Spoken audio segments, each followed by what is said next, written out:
Bem-vindos a mais um episódio das sagas e das histórias que eu estou compartilhando com vocês aqui nesse canal. Para quem não me conhece, eu sou Anderson Dick, sou fundador da Fueltech, mas hoje eu estou aqui para falar da história de uma outra empresa que é muito relacionada à Fueltech, especialmente nos Estados Unidos, e que muito brasileiro conhece, já ouviu falar, mas nunca de repente teve a oportunidade de saber a história dessa empresa. Eu estou na Proline Racing, que é a empresa na frente da Fueltech USA e aonde a gente, na verdade, é a razão pela qual a Fueltech USA veio parar aqui na Geórgia, no estado da Geórgia. Então hoje eu consegui pegar o Eric Dillard, que é o fundador da Proline, e eu vou sentar com ele, vou trocar uma ideia, ele vai contar um pouco da história antes, inclusive como é que começou a empresa, de onde é que ela surgiu, como é que foram as paixões, o que eles já fizeram, e dali em diante eu vou contando até a gente chegar onde é que a Fueltech e a Proline se juntaram, se uniram, digamos assim, e a história depois disso já é mais conhecida, mas ainda assim é muito legal de contar. Então hoje vai ser um episódio diferente, é um episódio para mostrar a Proline, tudo o que eles fazem, como é que chegaram até aqui, qual que é a relação com a Fueltech, especialmente a Fueltech USA. Então prepara o chimarrão, prepara o café da manhã aí, senta na TV e assiste esse vídeo. Espero que vocês gostem, é um vídeo um pouco diferente das sagas, mas eu acho que tem muito a ver do que todos nós gostamos aí, que tem a ver com performance. Então, assiste aí. Vamos começar para mostrar aonde é a Proline. A gente está aqui no meio do estado da Geórgia, que é o estado acima da Flórida, né? Para quem conhece um pouco a geografia dos Estados Unidos, é o segundo estado ao norte da Flórida. Então, quem conhece de repente Orlando ou Miami, a cidade que a gente está aqui chama Ball Ground, que é uma cidadezinha de 3 mil habitantes, e ela fica a 1 hora ao norte de Atlanta, que é a capital do estado da Geórgia. E Atlanta, na verdade aqui a gente está tipo a 6, 7, 8 horas dependendo de Orlando. Então é uma viagenzinha aí de 500 milhas ou 600 milhas até chegar aqui em Atlanta. É um local, pessoalmente falando, que se eu tivesse tido a oportunidade de escolher vir morar aqui, eu com certeza tinha escolhido, mas não foi escolhido. Eu vim parar aqui, a Fueltech USA veio parar aqui por causa dessa empresa da Proline. Então eu queria situar vocês geograficamente um pouco e mostrar, inclusive, a localização aqui. Muitos de vocês já viram, de repente, a gente saindo andando com os carros aqui, já viram andando aqui nessa rua, e aqui, na verdade, é o endereço da Proline e da Fueltech. Então, esse é o prédio da Proline. Depois a gente vai contar um pouco como é que eles chegaram aqui. E esse é o prédio da Fueltech USA.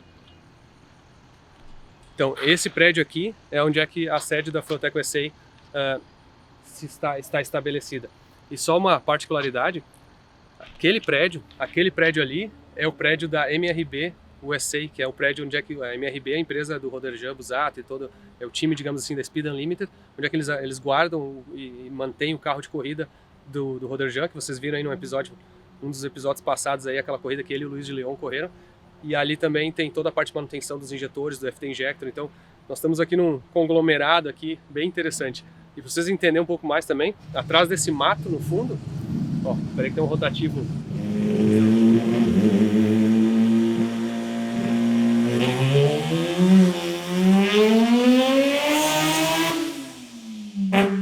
Perfeito o timing. A gente acabou de ver um rotativo aqui de mais de 1000 cavalos, 2 rotores turbo acelerando a Fueltech USA, então deu para entender também um pouquinho como esse bloco aqui de estacionamento, esse conglomerado onde é que está a Fueltech USA, a Fueltech, no caso a Fueltech USA e a Proline, tem bastante barulho aí de vez em quando.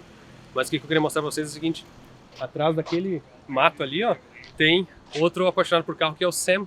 Quem se lembra dos primeiros episódios aí da Mercedes, aquela Mercedes Evo, né, com o kit Evo 2, que a gente quase pegou para fazer, quase iniciamos um projeto, depois a gente decidiu fazer a outra Mercedes, que no caso foi a minha.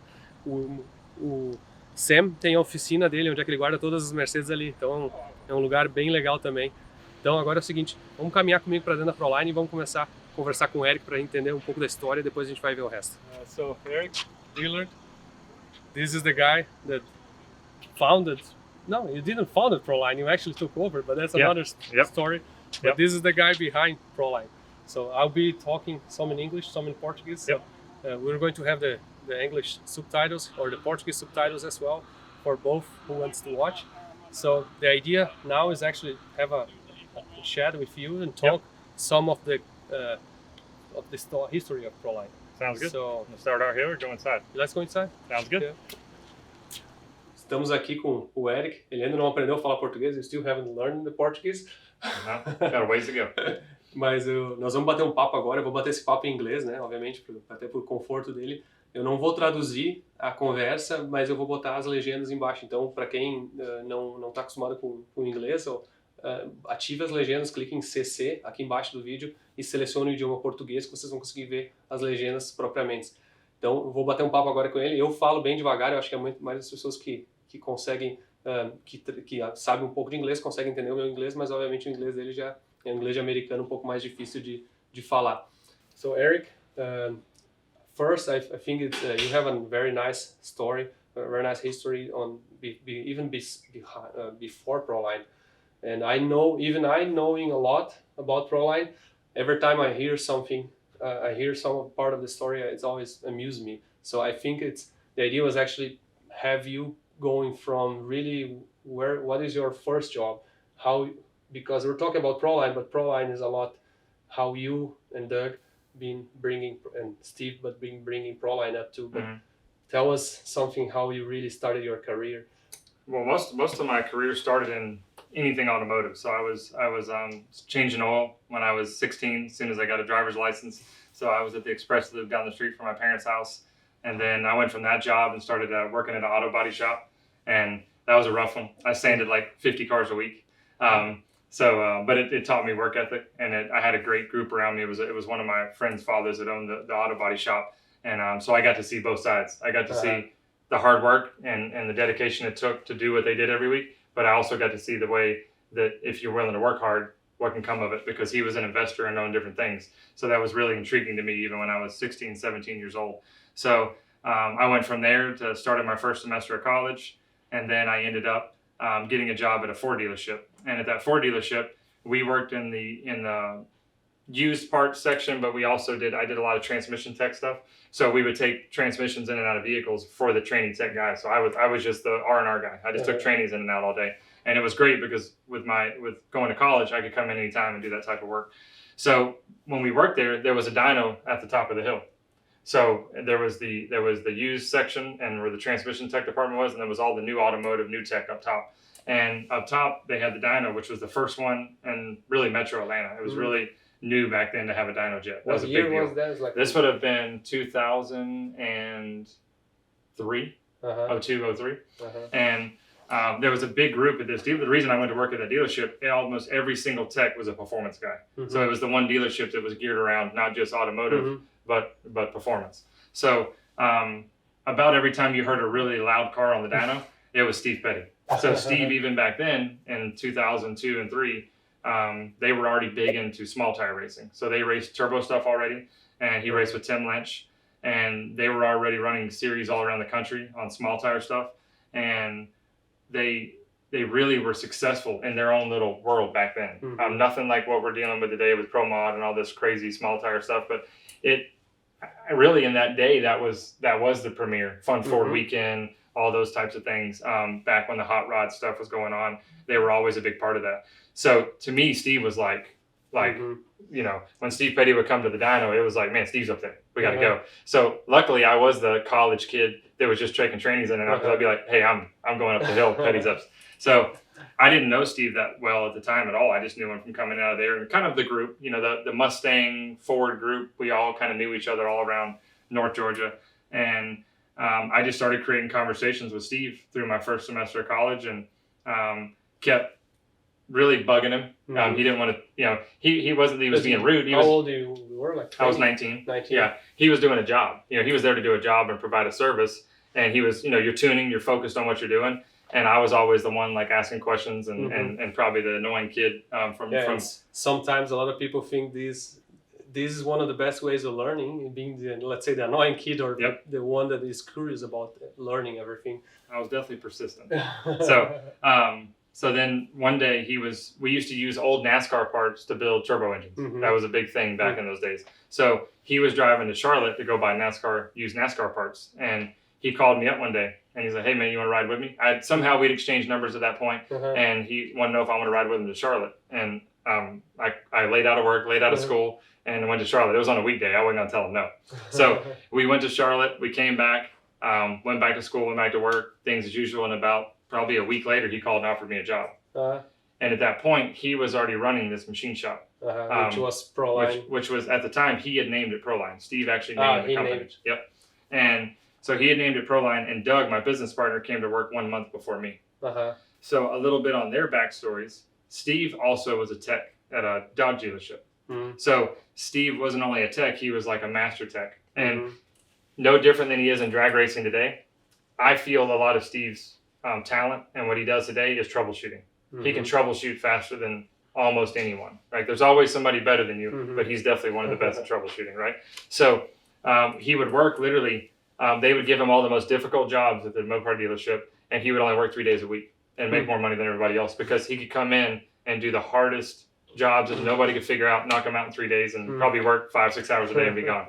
So he went from that. When he was at the Mopar dealership, he was building engines on the side for their race cars and started building them for other people's race cars, which is what brought him to the dyno, to tune them, to get them running and send them back, because people would drive from all over the place. And what kind of, was carburetor or ECU? Oh, that was all ECU back then. That was all EFI injected. It was all gasoline back then, C16.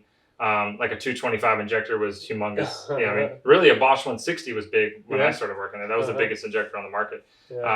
So that was where all that, got driven from him being there. Well, he would get machine work done. He didn't have a machine shop at that time. He worked at a dealership.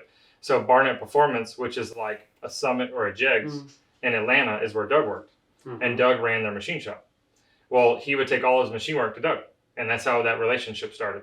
Well, one day, the old man that owned Barnett didn't want to deal with the public anymore on the machine shop. He only wanted to worry about selling parts. He wanted the machine shop for himself.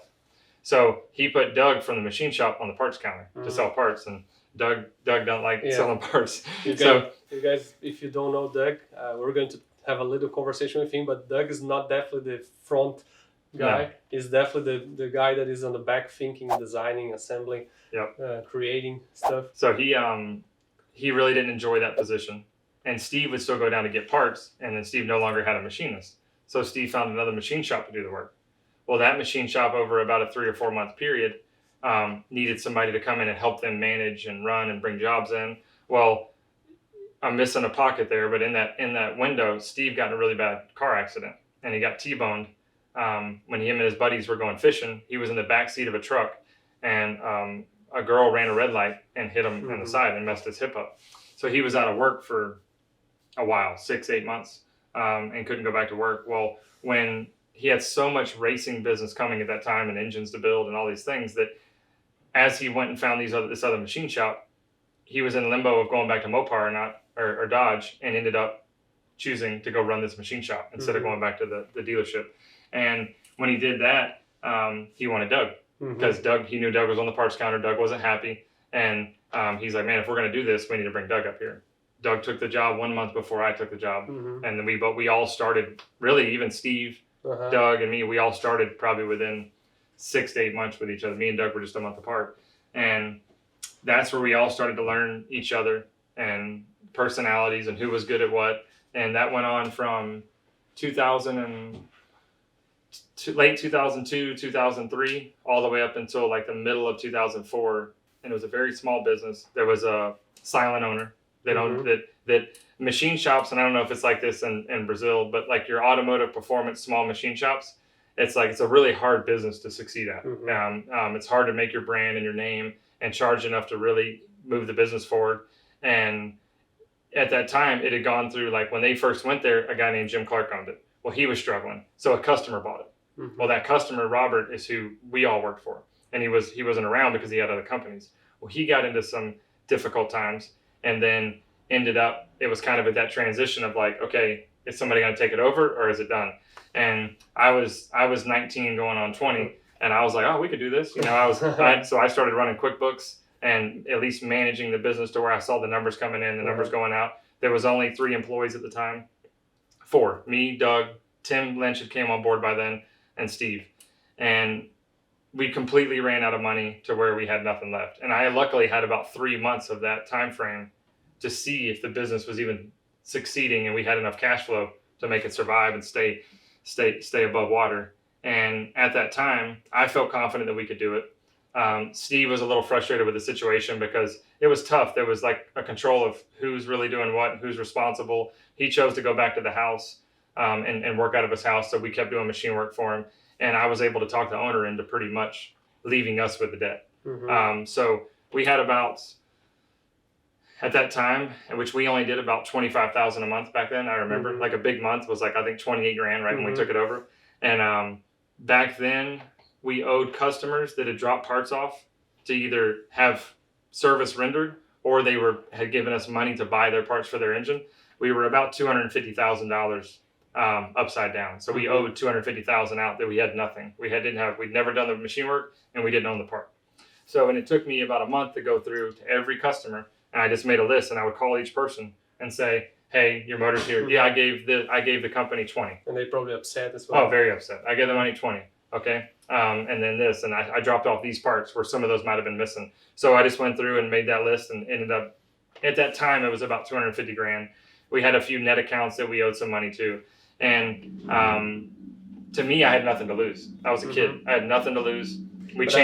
But I think it's like, well, I remember that part of the story, and that teached me a lot how important it is to be honest. Yes. And to be straight. Yes. And promise whatever you can. Yep. And especially bring that you may have some failures. Yep. But you're trying really to improve that. And that's what each customer, the phone call was, we don't have your stuff now. Do you think the noise is too loud? Yeah, it's kind of loud. But for each customer, as that phone call went, it was that exact thing that we don't know when we're going to be able to get your motor done. But we will promise you that we will do everything in our power to give you back what you've already paid. But I can't give you a time frame. I'm just being honest. But I will do everything I can over time if you give me the time to get you your motor back. And like you said, because I was so upfront, it was either nothing or wait. And everybody was awesome. Everybody was really patient and worked with us. They knew the situation. And we just started from that day. And I had to beg Doug, my business partner. He just really didn't want that responsibility. And the main responsibility Doug wouldn't have wanted is dealing with the public. He really likes where he feels his talent is machine work, design, engineering. He likes to do the same thing, problem solve. He likes to find the hardest issue in the back and figure out how to solve that issue. So the one agreement we had up front, which was just a handshake agreement, was you handle the clients, I'll handle the labor in the machine shop, and we've always stuck to that since that day. And we took off from there. So it was just me, him, and Tim at the time. There was 3 of us, and that was late 04, early 05. And Steve at that time had even been at his house and wasn't actually like directly working for us then, but he was and he wasn't. He just wasn't there day to day at that point. And how about Steve Petty and Tim Lynch racing story was after that or before? Before. They were what helped us at that time and why we had so much business at that time, which at the time was a lot to us, was because of their story. They had already won championships. They had already set records. They had already really succeeded in the small tire world. And then as we had the machine shop to help support their racing program even more, they were dominant for the next, really until they stopped racing in 2010 and 11. I would say probably more of their success happened. They were already successful, but I would say they became even more successful from that 2005 point all the way to 11. They were just dominant. We always joked if a part didn't fall off, they were going to win. They were just great at what they did. Yeah, and that's one part of the story because for me, being in Brazil, I was able to see and I knew who Tim Lynch was. Even on a time that it was almost no internet as it is today, or it was really hard to get information, but the dominance was worldwide. Yes. Everybody knew about that. So then you guys took over what was the original Pro line, and it was in a different city, it was Woodstock, right? Yes. Yep. So we were about 30 minutes south of here, all the way up until 2011. So we operated out of there for about 10 years, and very small shop. And I remember there was an episode about you guys got robbed, right? We did. We got broken into in New Year's night, 2009, and it was a really interesting thing because you couldn't tell that somebody had ever been in the building. It was somebody that had to have known us and very much knew our building and how to cut through walls and miss motion detectors. It was definitely somebody close to us, and we could never figure it out. But luckily they didn't destroy anything. They just took a lot of stuff, and it was almost like starting over again because you get that much taken away from you. You have to replace it all to keep your customer happy, and you know how it is fighting with on the other side to get it all back. But 2009 was in the beginning of the crisis, right? Yeah. Economic crisis. Yeah. Yep. And luckily for us, and I think a lot to do with the racing, but we grew so much from 2002 and 3 all the way to 2008 and 9. We stabilized in 8 and 9. So the growth stopped, but we maintained the exact same years all the way through 8, 9, 10, and 11. And as we moved into 2012, then the growth started again. And when you guys started, for example, NHRA, we're seeing a lot of trophies here. When was the first year you were? First year we got into NHRA was 2011. 2011. That was one of like my memories from racing. That was one of the funnest times because it was such a big challenge at that point. And it was so crazy because we grew up in the small tire world, and one of our first ventures into Pro Mod was NHRA. And when you're so focused on small tire, it's amazing how many different organizations there are, even in something very similar to your sport, that you can be so into one and almost not know the other one exists. Like you maybe have seen it, but you don't know anything about it. And it's a lot like that with road racing. It's a lot like that with a lot of motorsports. But when we got into it and finally understood the magnitude of what an NHRA Pro Mod was and all the professionals, it was like a huge, exciting time for us to try to overcome the turbo thing. It would never be competitive. A turbo 400 will never work. So that we were very much the outsiders. And to be able to make that work and make it work all within about a 6 to 8 month period, but it took a lot of dedication. We lived at the racetrack. Roger Burgess, we did that with R2B2, and he gave us a huge opportunity and all the resources we needed to do the job. So that's when you guys first, let's say, designed the Proline 41X, right? Yeah, and that's a cool story too, because a lot of people probably think there was a lot more to that. But when we went to work for Roger met us because he saw Kobe Raven's car go 590 at Vegas, which was the first true pro street car because it had a turbo 400 in it, go 5s in the quarter mile. So he saw that, and he one of our friends that we'd already sold some engines to in the Middle East that did sand drags up hills. He somehow met Roger because he was at Yas Marina Circuit in Abu Dhabi. And they were talking about doing a worldwide Pro Mod tour. Roger wanted to support this. Well, they met each other. Well, he introduced him to us at PRI. And then when he got us and got our card and realized... What year was that? This was 2010. Okay. We were at PRI. We had I remember. I remember the booth. I remember walking by. 10x10 booth. I remember walking by it in 2010, which is that brings back a lot of memories. I remember walking down one aisle and being like, I wonder what Fuel Tech is. So then we met him. He was actually just happened to be here in Atlanta. We went to a shop for the first time, and somebody that worked for him started a Pro Mod for turbo, and they never finished it because all of those cars are blower cars with Al Billis and Bob Newberry, and come to find out, it had a 41X block, heads, and a manifold on it. That's how the 41 started. So we were like, we were the kind at that time, we didn't want to sell him all new stuff. He already had a bunch of good components, even though it wasn't exactly what we needed.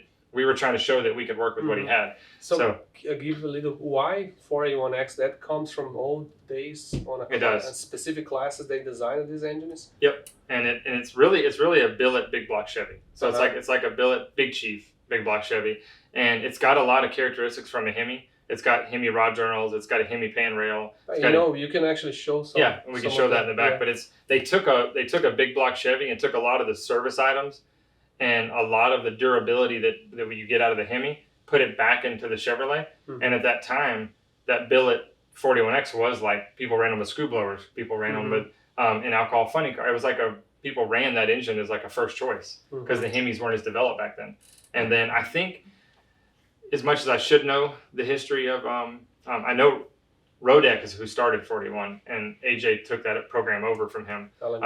Yep. And that started a long time ago. That motor's been around for a long time, but then they made a billet version out of it, and that's where we picked up on it. But what's interesting is when we found that in his car in 2010, that motor had already cycled out of heads up Pro Mod drag racing. Turbo brought that motor back alive. It was literally, you're right. It was already kind of retired, and you didn't see him anymore in any type of Pro Mod drag racing at all, any heads up drag racing really. Unless it was maybe in an old nostalgia car or an old bracket car. And for over 10 years, it was the number. It was the motor. We built more 41s in that time period from 2011 to 2017, 18 than anything. And they're just great engines, and it worked great with the turbo platform at the time. But that's how it started. It happened to be one in Roger's car. Yeah. And then you guys moved up here when?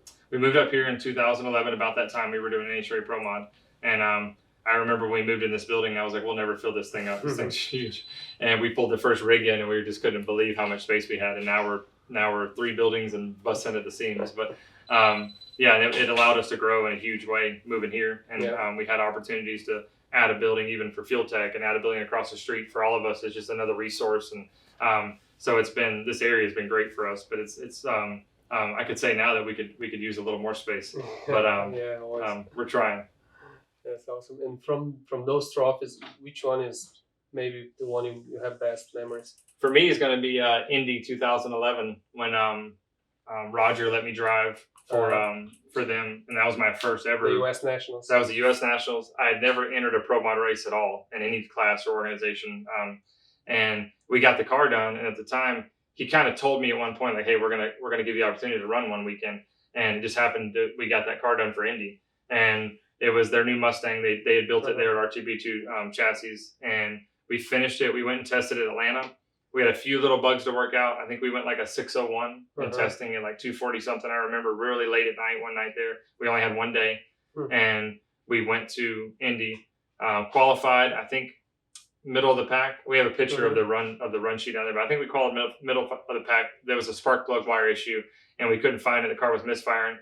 Petty ended up figuring out what it was, and we showed up for E1, and the car was just on point. And I got to run all of I ran Ricky Smith, I ran Castellana, I ran our teammate, which was the coolest run ever I think I've ever made. I ran Melanie Troxel in the semis, and we ran the identical ETN mile an hour to the last number. No way. Petty was tuning both. He had to play fair, and we literally both went. I think it was 584 with a 3 each of us at the same mile an hour to the 100th. It was crazy. It's crazy. So we had to win it on the tree, and Petty was going to do his best to make sure we had to do it on the tree, and I think he shocked himself. So, and then we were able to go on and win. So that was definitely my most prized NHRA trophy. And I was going to say that was the same race that Sydney won in 2019. Yes, right? Sydney US won. Nationals. Sydney as well. Sydney and it was Frigo, a fight. And and I think that might have been his first NHRA Pro Mod win. Yeah. So we both shared that. Yep. Is that the one? No, that's Vegas. Okay.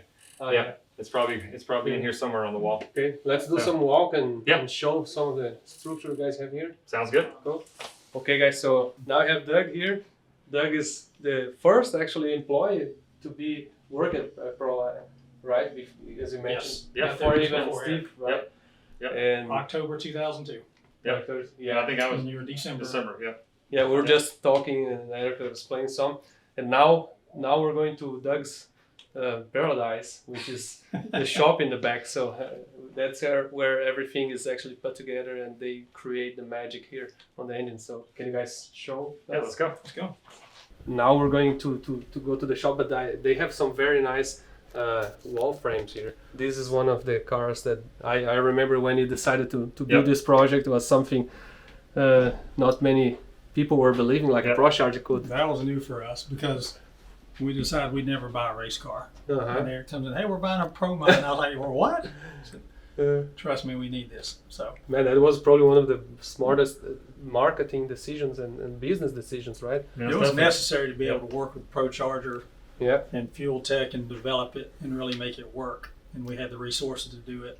Yeah. We had the support to do it from Fuel Tech, from ProCharger, and a few other companies. That was like 2018? Yeah, we built it in 18, and we raced it November of 18 at Keith Haney's race. And the first race, we went to this final. Yeah, we went to the final. I runnered up at the first race with it, and we sold it before we ever put the second set of tires on it. So I remember Rivenbar bought the car, and the first year he made money. Yeah. On the car. Yeah, the car was phenomenal because they went and won this race at Sweet 16. It was offered to a lot of people, and everybody turned it down. I think, but Rivenbar, and afterwards, everybody was rethinking. There's that famous joke: you will not be a millionaire drag racing. Start as a billionaire. In this case, actually, it was the opposite. It was the opposite. He made did really good. He made money. I think we won enough that year to almost pay for the car, but we started out with that $100,000 there, so that was huge. But Aqueles ganharam. They won $100,000 on this race. That is crazy. And then the same weekend we went 350s. Yeah. So then that car ended up being the first car to go 40s too. Yeah. So that was really cool.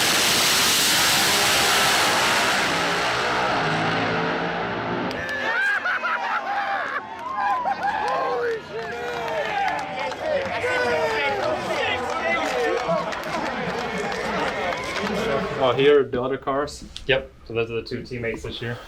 Yeah. Daniel Ferris and This Kevin car just Rowland. got in an accident, or no, that car actually. this car.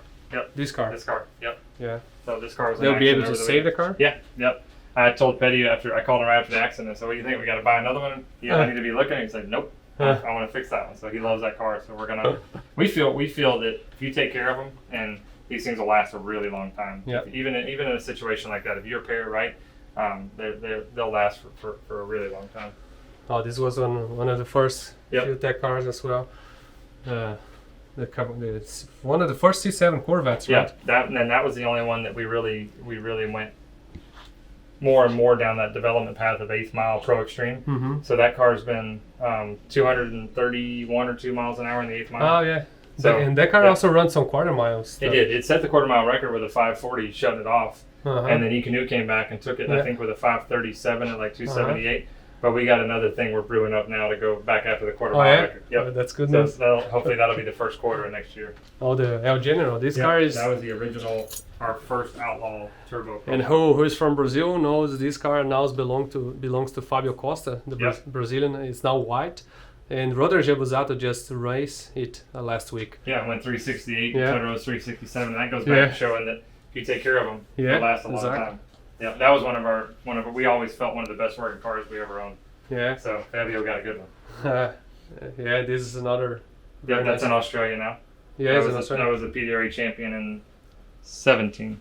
Yeah. And then it went to Australia for Carl Cox. Yeah, Carl Cox is the DJ Yep. from Australia who knows music, definitely knows about him.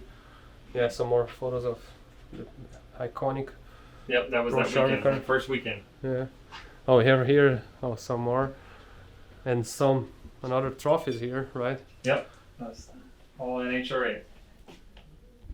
So that's all the thing. How many NHRA was And we added them up the other day, but we've got to be up around the 30 mark now of NHRA wins.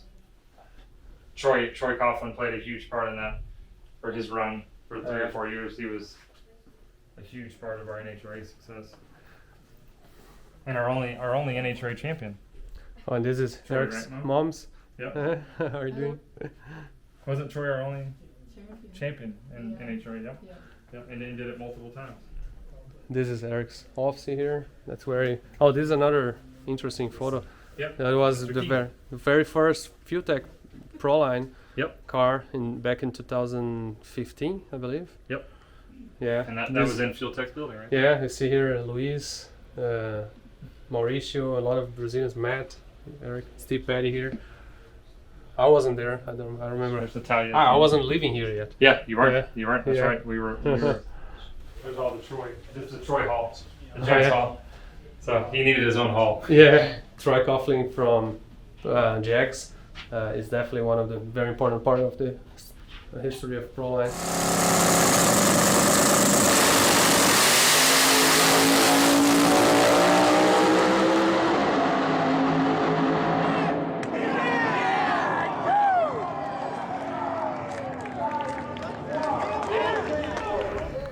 And here is the machine shop. It's where everything comes in once it's ready to go together. So the three of us that work in here most of the time. It's me, Joey Bell, and Todd Satcher. And we stay pretty busy. There's rarely a day there's not at least one engine going together in here at a time. So Yeah. I mostly work on the Lamborghini V10 stuff. Yeah, that's one interesting part of the story because most people know Proline by drag racing, but very important part is the Lamborghini development. It's And been a big part of it. So we've done those since 2008. And do you know how many engines were built? He's got a good idea. probably 252 builds, That plus is- probably another 75 of the race rebuilds. So But if you put it in perspective, if you think of like you assembling, Doug's assembled every single one. So that's 325 engines. You really didn't start building multiples to like late 9, 10. Yeah, the first few years it was 2 or 3 or 4 per year. Now it's about 20 or 25 a year. So. Yep. So if you think of 32 a year for 10 years for one guy, and you only got 52 weeks. That's a lot. So, yeah, and those builds they usually go. I mean, underground racing for who doesn't know, you can search. It's very impressive the work they do to these cars. Like this is an Audi R8, but they do for usually a Lamborghinis. The engine is the same, right? What do you think? I know you like everything organized, and this is not a. This is exactly how it is. It looks every single day here. Yes. It's not that we were filming here. Usually the table is covered with parts. And yeah, but very well organized. It's different than. And they're probably coming in. The parts are probably about to be in here in a minute to start. Yeah, they're washed up and on a pallet. So yeah, and Doug will do a lot of the Lamborghinis here, but then Todd and Joey do a lot of our new and rebuilds for the heads up drag racing. So this is ex Mark Mickey. So this is out of Malibu. Yeah. This is Mr. 221. Yeah. So this one's got sold to a new client gonna run LDR. And he actually bought them both, so this is his favorite. So this is like Dart and Visner's version of a 41X, but from a different manufacturer. So it's all billet, Big Chief, Big Block Chevy, just not a 41X. So they chose to go a little different route, and the motor works really well. Obviously, Mark's had a lot of success with it. Yeah. This is what runs another LDR car we race. So they do well. Who doesn't know, this car is a blue Malibu, which for FuelTech was very important as well, because I remember when I was walking through Doug's race, and it was a Wednesday, I saw that square Malibu, they were rewiring the car. Then I looked a little closer, I saw they were wiring a FuelTech on. It was 2015, the first year we were here. Yeah. And I stopped by, asked if they need some help. They didn't even know me, so I helped them wire the car at the racetrack. And the very first run, the car ran a 402 or 403. Yep. I remember that was almost the record. I don't remember if they were running 390s already, or maybe not. Yeah, I can't remember, honestly. Yeah, but it was very interesting because it was really a lot of emotions, because we were all anxious about if the car would run fine and do well. That was very cool. Yeah, cool. And so once you have the engines here, then you have them put together. This is how they usually look. Yep. Like in the and that's a 41. Yep. Yeah, that's one of the older versions. Cool. And we work on mainly Hemis, 41s, and the Lambos, but occasionally, like this is a looks like a billet, maybe a 5-inch big Chevy. That's Lawrence.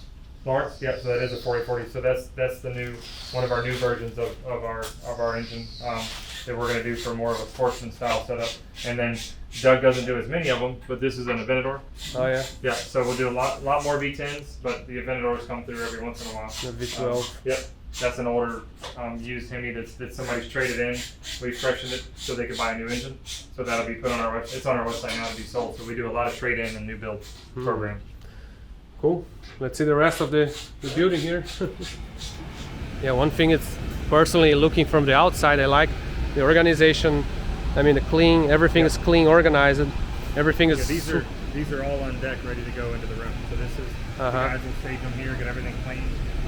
Door block parts on top end, and then go into the room.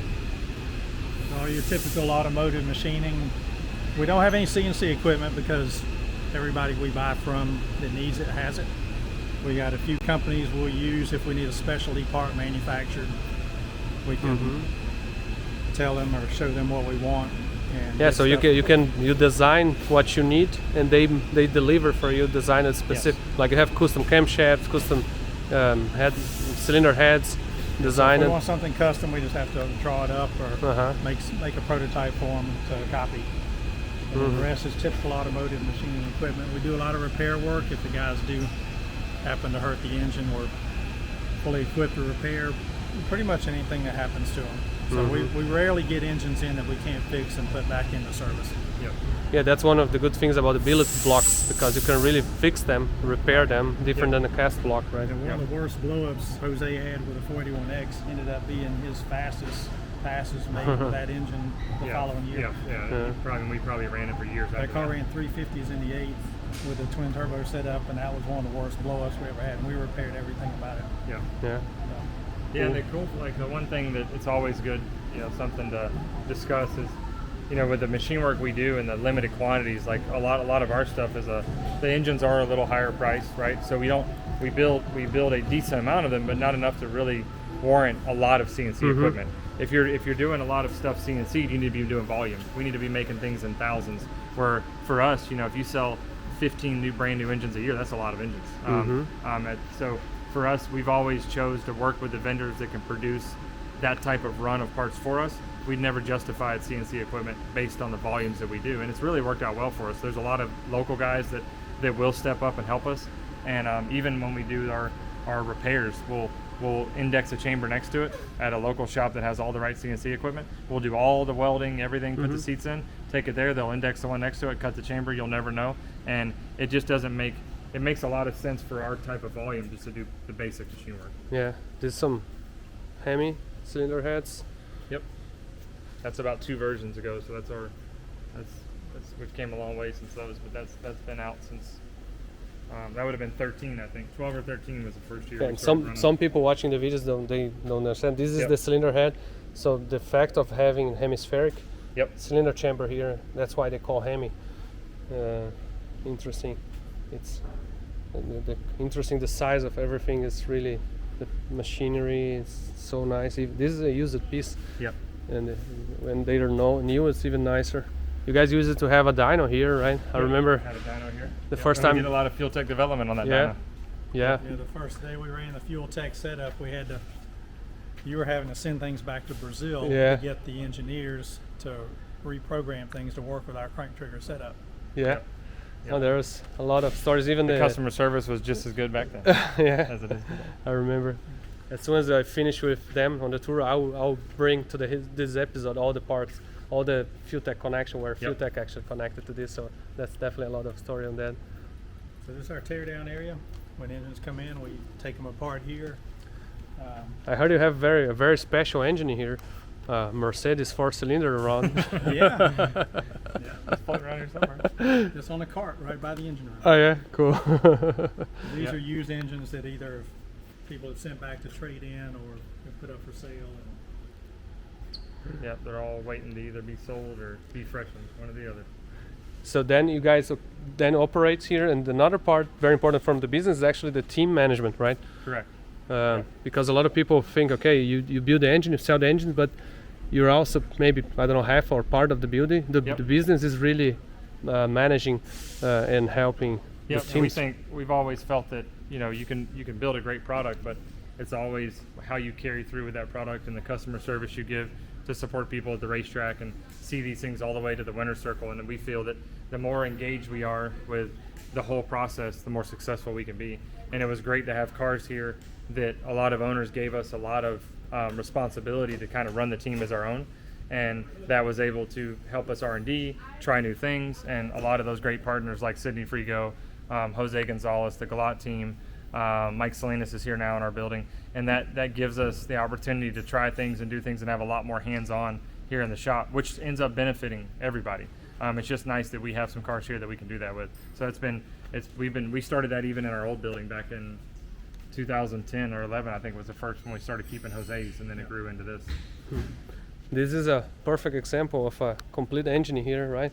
Yep, that's probably a freshen up. Jose's. Oh yeah, this is Jose's. So Jose Gonzalez. Jose spare. Yeah, so like one of those rush like a week and a half ago. They were at a race, had a parts failure, and we had to really push this thing through to get it done in a week. Yeah, in a week, and they leave in the morning to head to Texas. So this thing had to be ready for them to go. So this is let's say the nicest stuff. Yes. Current days. Yes, this is the latest stuff we have today. The different heads you've been improving, like modifying the raised cam. Yep. Or the ports, right? Ports and manifolds, and we keep coming up with new designs to try to keep improving as the rules come, and a lot of people give us a lot of grief, like we're always on that edge of a rule change or an ET record, but it's our job to develop. It's why we do this. We if we had to stay stagnant and do the same thing every day, we wouldn't be doing this anymore. So we always want to develop and keep pushing the envelope, and that's what brings this. So we have done a lot of engines in a short amount of time as far as updates, but to stay current, this is what we feel we've had to do. Yeah, and this interesting facts, like have the FuelTech injectors here, which is also a development that was very related to Proline and FuelTech, something made us very proud. And this engine on an Outlaw class, it can make like 5,000-6,000 horsepower, right? Yeah, depending on what power adder it can make. Yeah, definitely on a turbo. Yeah, with turbos.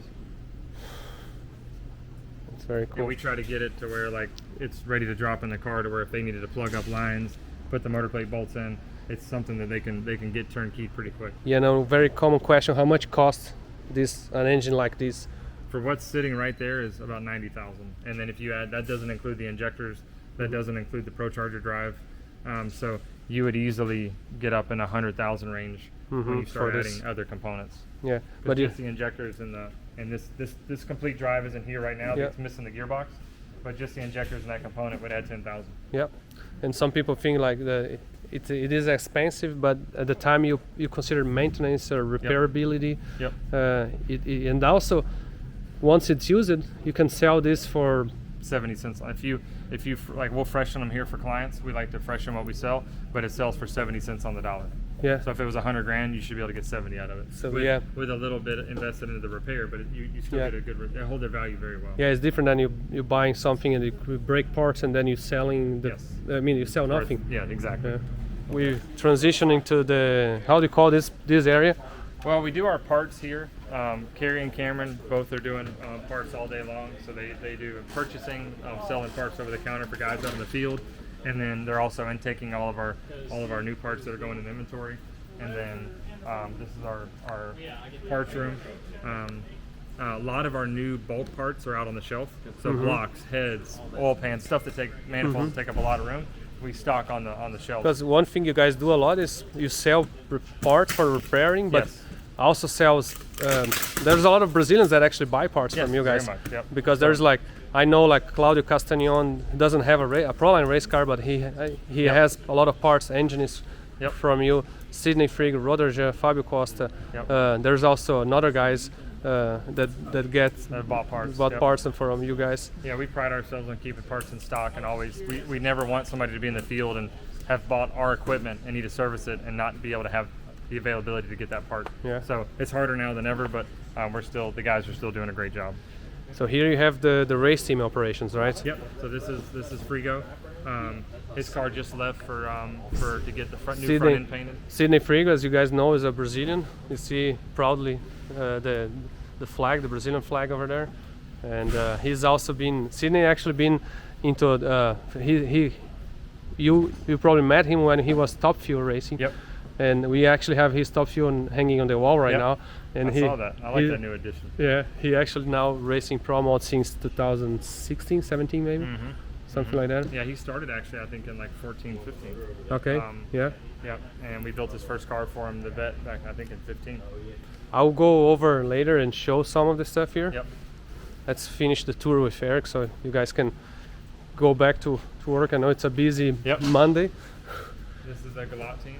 Yeah, we keep both cars, and you can see the. Oh, that can I show that? Oh yeah, the unfortunate one from the weekend. Yeah, so these were the cars we were talking.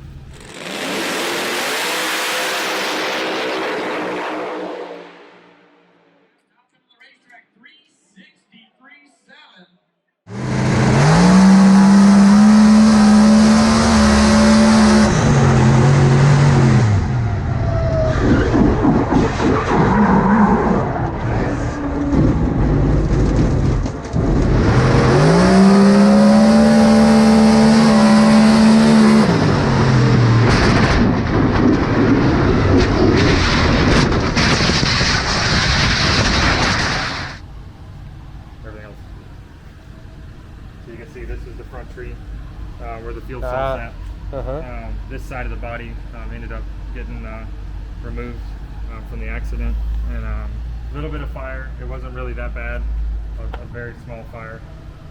Even the zoom is... Yeah, the zoom is barely touched on that one side on the bottom. so that'll probably be able to be repaired. And it didn't, from what we can tell so far, it didn't damage the actual front half, just right here on the front tree. It took this is kind of crazy, it took the bolt from the front and shoved it all. There was the bolt that was fastening this support for the fuel cell down. But overall, very lucky. Could have been a lot worse.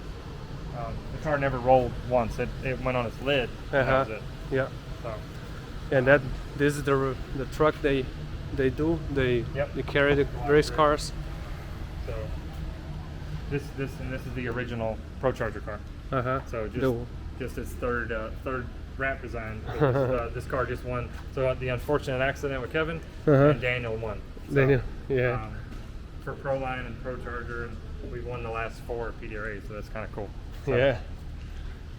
And then you have Jose's, so they're getting ready to go to Texas this weekend, and so is Salinas. So Salinas just loaded because they're leaving in the morning, and Jose will load tonight to leave in the morning as well. That's cool. Yeah, this truck is this truck unbelievable. Mike likes his trucks. Yeah. How many of these do you think he has? He has a bunch of them. Because I think he uses some very similar even for his work. And all of his fuel teams have these, his A fuel team have these, so it's very cool. Olha. Peter built. Very, very nice. And this is Jose's. I don't know if I'm saying it right, but I think Trainio. Trainio. This is a 2JZ. 2JZ. So we've took it out a few times and just kind of getting used to it. We're going to go test it here in a few weeks. I think right before Orlando Sport Compact race on like a Thursday here in a few weeks. So we're excited to get this one back out, and our focus is to get it ready and do World Cup. That's cool. Yeah, this car is a little off from ProLine, traditional ProLine engine.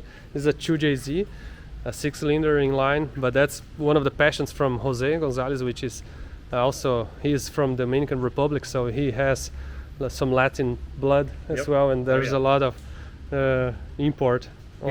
He heard the rotary in the background on the phone call earlier. Oh yeah. That's cool. Yeah, this is the NHRA car. Yeah. This is also the car Luis was testing the other day. He was so proud to be invited to be testing these cars. Yeah. And this is the championship, the leader for the championship. Leader right now in NHRA. Yep. Yeah. So Jose's he's got a few more to go, but he's doing really well in NHRA right now. Thanks, Eric, for the tour. Some of the stories, I love to hear the stories. I'm going now to jump into this video and tell you guys another part of the story about what I know about ProLine and somewhere where FuelTech got connected, but I'll let you finish your work today. I know how busy you are. We appreciate you guys coming by. Thanks for everything, and Brazilian, everyone who's watching will be very thank you guys. Ok, bye. Então, vocês escutaram aí bastante conversa em inglês. Eu peço desculpas para quem de repente não se sente confortável escutando inglês, uma conversa, mas eu achei que fosse mais propício deixar o Eric falar inglês e não ficar interrompendo ele para ficar traduzindo pro português. E por isso que a gente fez com as legendas embaixo. Então, lembrando, né, quem assistiu até agora e de repente não viu que tinha legendas, volta e assiste de novo toda essa conversa com o Eric, porque foi bem legal, ela foi bem detalhada, bem técnica e fala muito assim, ele é um cara assim muito focado, né, muito determinado, né, e resiliente, inclusive. É um cara que eu me inspiro muito, sabe? A gente tem mais ou menos a mesma idade, eu sou até um pouco mais velho que ele, mas a história da ProLine é muito parecida com a história da FuelTech, de uma certa maneira, e eu vou te falar, é parecida com a história de qualquer empresa ou empreendedor no mundo, assim, que batalha e faz alguma coisa para crescer. Então, acho que muitos de vocês que estão assistindo, sem dúvida, também tem uma história parecida de batalha, de correr atrás, de conseguir de bater a cabeça, de ter dificuldades e conseguir ter o sucesso, mas é legal ver histórias de pessoas diferentes em ramos diferentes, e eu fico feliz de contar isso aí. Mas agora deixa eu contar um pouco a parte de onde é que a FuelTech conheceu a ProLine, como é que essas duas foram parar juntas. E essa é uma parte interessante, porque vocês viram toda a história da ProLine, viram onde é que o Eric começou, viram isso aí tudo, mas lá em 2012 eu recebi uma ligação de um amigo nosso, né, um amigo meu, vocês têm visto aí bastante nos últimos episódios, o Roderjan Busato. E o Roderjan e o Fábio Costa, na época, tinham comprado aqueles 2 motores ProLine que foram para os carros deles no Brasil em 2012, por aí. e era um segredo ainda, e ele me ligou e disse, Anderson, eu comprei um motor dos Estados Unidos, de uma empresa chamada Proline, que eu não conhecia direito, e eu quero usar a Fueltech nesses motores. Então, deixa eu te passar o telefone do dono da Proline, que é o Eric, e conversa com ele para vocês botar Fueltech nisso aí. E essa foi a introdução, digamos assim, que fez muita diferença nessa história, porque na verdade dali eu me preparei para uma reunião e fui conversar com o Eric da Proline, mas eu já sabia que na época o produto que a gente tinha na Fueltech era uma FT400. Esse produto não seria adequado para controlar, digamos, esses motores ali. Na época eles já tinham 16 injetores, era injeção sequencial, tinham correção por sonda, tinham várias coisas assim que nós não tínhamos numa FT400, que era a injeção da Fueltech, era a última modelo da primeira geração, digamos assim, que começou na Race Pro e acabou na FT400. Então, acabei que eu liguei pro Eric, mas em 3 minutos, assim, numa conversa, ele já meio que desconversou e disse, não tem como usar essa injeção de vocês, a injeção que a gente usa hoje aqui, ela é muito... precisa ter vários recursos aí, a gente não se sente confortável usando. E eu concordei com ele, eu disse, cara, não tem o que fazer. Tanto que eu liguei pro Roder Jean, pro Fábio Costa, e disse, olha, eu concordo, não tem como usar a Fueltech nesse motor. A Fueltech naquela época ali em 2012 ela não tinha os recursos que precisavam, mas eu entendi e eu disse pro Eric, pode deixar que a gente vai desenvolver um produto para isso aí. Era bem na época que a gente estava começando a desenvolver a FT500. E aí foi que eu cheguei, depois dessa reunião, eu sentei com um time de desenvolvimento na Fueltech e a gente redesenhou praticamente o que viria a ser a FT500. E aí quando a gente redesenhou o que viria a ser a FT500, a gente tentou fazer o máximo possível para atender o que esses requisitos que eles tinham aqui. E aí a gente começou a desenvolver, fazer isso, mas mesmo assim eu não tive muito contato mais com a Proline. E aí foi que aí a gente começou a trabalhar na FT500 com todos esses recursos para ser compatível com o que eles precisavam. E 6 meses depois o Eric Diller, né, que vocês conversaram agora, que é o dono da Proline, junto com o Steve Perry, que é que ele contou todas as histórias ali, foram para o Brasil para entregar os carros, os motores para o Roder Jean Busato lá, e eles foram andar na pista do Speed, do Grandão, né, em Itatiba. E aí quando eles chegaram lá, conheceram o Adriano Caian, conheceram vários outros brasileiros, e o Adriano tinha inclusive o Camaro dele, aquele que é bem famoso no Brasil, com o Fueltech, ele mostrou para o Steve, mostrou para eles, os caras se interessaram, e acabou que... Mas a gente não teve muito contato. Depois disso eles foram pro Velopark, e aí o Eric ficou no Velopark também um final de semana, junto com a primeira vez que o Roder já estava andando no Brasil. E ali que eu conversei mais com o Eric de novo, já fazia uns 6 meses que eu não tinha falado com ele desde a viagem. E ali deu bastante sinergia assim, ali que a gente teve a primeira oportunidade de conversar. Vocês veem que o Eric, como eu falei, é um cara praticamente da minha idade. A gente também é empreendedor em ramos um pouco, no mesmo ramo, mas negócios diferentes. E no final todo mundo é apaixonado por isso, né? E acabou que eu fiquei conversando bastante com o Eric, ele era talvez uma das poucas pessoas que falava inglês ali no Velopark, que estava fácil de manter comunicação, e às vezes um estrangeiro num país fica meio deslocado, então acabou que deu bastante oportunidade de a gente conversar. E aí naquela época eu comentei, olha, tudo que a gente estava desenvolvendo, que era FT500, como é que ela ia ser, e todos os detalhes, e ele se interessou muito se interessou assim, deu pra ver, mas assim, ao mesmo tempo o produto não estava pronto, não tinha como colocar ainda. E aí passou uns 6 meses, eu recebi uma ligação do Eric, dizendo assim, olha, a gente quer conversar, tu vem para os Estados Unidos ou para o Brasil? E aí eu pensei, conversa é séria, então pode deixar que eu vou para os Estados Unidos. E aí eu fui para os Estados Unidos, eu vou contar depois num outro episódio melhor, toda a história da Fueltech USA, mas aí eu fui para os Estados Unidos, encontrei com eles numa janta e a gente acabou discutindo sobre como eles queriam fazer uma injeção Proline na época. E como eu já tinha tentado várias maneiras de entrar nos Estados Unidos e a gente não estava conseguindo, o que eu vou contar em um outro episódio de novo, né? Mas a gente acabou iniciando esse projeto sem saber como é que ia ser. E aí acabou que um ano depois a gente acabou a FT500, ou começou a testar ela, na verdade, veio aqui no Dinamon da Proline, testou. Na época, eu me lembro que estava veio o Heraldo, veio mais gente, a gente batalhou bastante assim para fazer tudo funcionar, melhorou o produto. Fizemos várias coisas assim para... Teve muita dor de cabeça, fomos pra pista, o Kaká também estava junto, foi pra pista, foi instalar nos carros, deitar embaixo do carro e fizemos todo o caminho. E aí, na verdade, começou um grande futuro, assim, porque eles realmente começaram a confiar no produto, começou a funcionar muito melhor do que a injeção que eles tinham, a gente começou a ter mais procura e aí foi que a gente começou a Fueltech USA dentro de uma salinha aqui, que eu vou mostrar onde é que foi literalmente a primeira sede da Fueltech USA na Geórgia, no caso, né, que a gente já tinha tentado, feito em outros lugares, mas aqui na Geórgia foi aqui pela primeira vez. Então vou entrar filmando, até que hoje é o departamento comercial da Proline, onde eles têm essa salinha. Vamos ver aqui, ó. Vamos ver o que os caras estão fazendo ali. Mas aqui foi onde é que a gente começou a Fueltech USA. Que é essa sala aqui, ó. What's up? You're good, you're good? I'm just showing where was the very first office for Fueltech USA. Então aqui era, na verdade, o primeiro escritório da Fueltech USA. Basicamente a gente sentava nessas mesas, eu não estava aqui ainda. O Luiz foi o primeiro, né? Thank you. O Luiz foi o primeiro encarregado, digamos assim, o primeiro a vir aqui para os Estados Unidos, assim como representante da Fueltech Brasil. E ele aqui junto com o Matt, que era um funcionário da Proline, acabaram iniciando, digamos, a Fueltech USA dentro daquela salinha. Então, essa foi, digamos assim, a relação entre a Proline e a Fueltech USA e a razão por que a Fueltech USA veio parar aqui na Geórgia. Em outro episódio eu vou contar a história da Fueltech, eu vou contar a história da Fueltech nos Estados Unidos. Eu não sei exatamente como é que eu vou dividir esses episódios, mas tem bastante história para contar nisso aí. Então essa foi a história da Proline. Eu espero que vocês tenham gostado. É uma história longa, tem bastante conversa.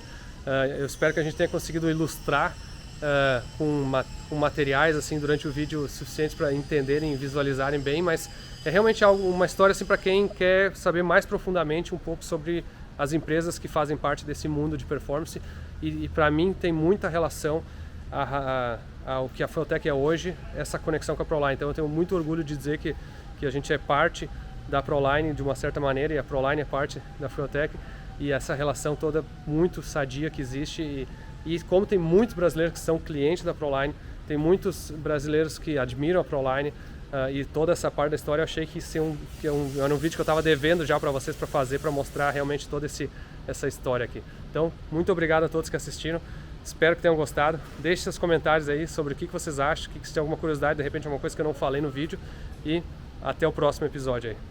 Tchau!